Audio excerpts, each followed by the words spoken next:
कर्म भोग न छूटे भाई। पुणे के रहने वाले गोपाल नारायण अंबेडकर बाबा के अनन्य भक्त थे। वे सरकारी कर्मचारी थे। शुरू में वे जिला ठाणे में नौकरी पर थे। बाद में तरक्की हो जाने पर उनका तबादला जवाहर गांव में हो गया। लगभग 10 वर्ष नौकरी के बाद उन्हें किसी कारणवश त्यागपत्र देना पड़ा। फिर उन्होंने दूसरी नौकरी के लिए अनथक प्रयास किए, परंतु सफलता नहीं मिली। नौकरी न मिलने के कारण माली हालात दिन प्रतिदिन खराब होती चली गई और घर-बार चलाना उनके लिए मुसीबत बन गया। ऐसी स्थिति 7 साल तक चली, परंतु ऐसी स्थिति होने के बावजूद भी प्रत्येक वर्ष शिरडी जाते और बाबा को अपनी फरियाद सुनाकर वापस आ जाते। आगे चलकर उनकी हालात इतनी बदतर हो गई कि अब उन्हें अपने सामने आत्महत्या के अलावा कोई और रास्ता दिखाई न दे रहा था। तब वे शिरडी जाकर आत्महत्या करने का निर्णय कर परिवार सहित शिरडी आए और 2 महीने तक दीक्षित के घर में रहे।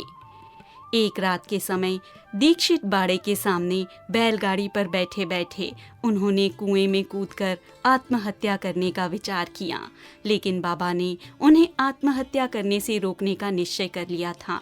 यह देखकर कि अब देखने वाला कोई नहीं है, यह सोचकर वे कुएं के पास आए। वहां पास ही सगुण सराय वाले का घर था और उन्होंने वहीं से पुकारा और पूछा, गोपाल राव, क्या आपने अक्कलकोट महाराज स्वामी की जीवनी पढ़ी है? गोपाल राव ने कहा, नहीं, पर जरा दिखाओ तो सही। सगुण ने वह किताब उन्हें थमा दी।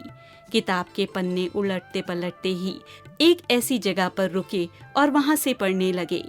वह एक ऐसी ही घटना थी कि स्वामी महाराज का एक भक्त अपनी बीमारी से तंग आ चुका था।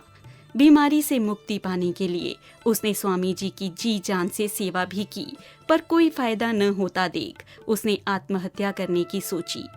रात के अंधेरे का लाभ उठाकर वह एक कुएं में कूद गया। उसी क्षण स्वामी जी वहां प्रकट हुए और उसे कुएं में से बाहर निकाल लिया। फिर उसे समझाते हुए बोले, ऐसा करने से क्या होने वाला है? तुम्हें अपने पूर्व जन्म के अशुभ शुभ कर्मों का फल अवश्य भोगना चाहिए।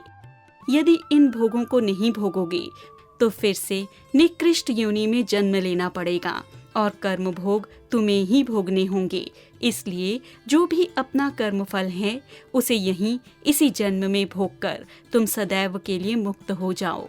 इन वचनों को सुनकर भक्त को अपनी गलती का एहसास हो गया।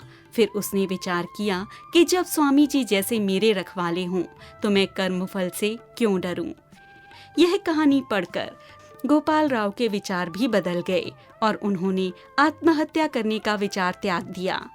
उसे इस बात का अनुभव हो गया कि साईं बाबा ने मुझे सगुण के द्वारा आज बचाया है।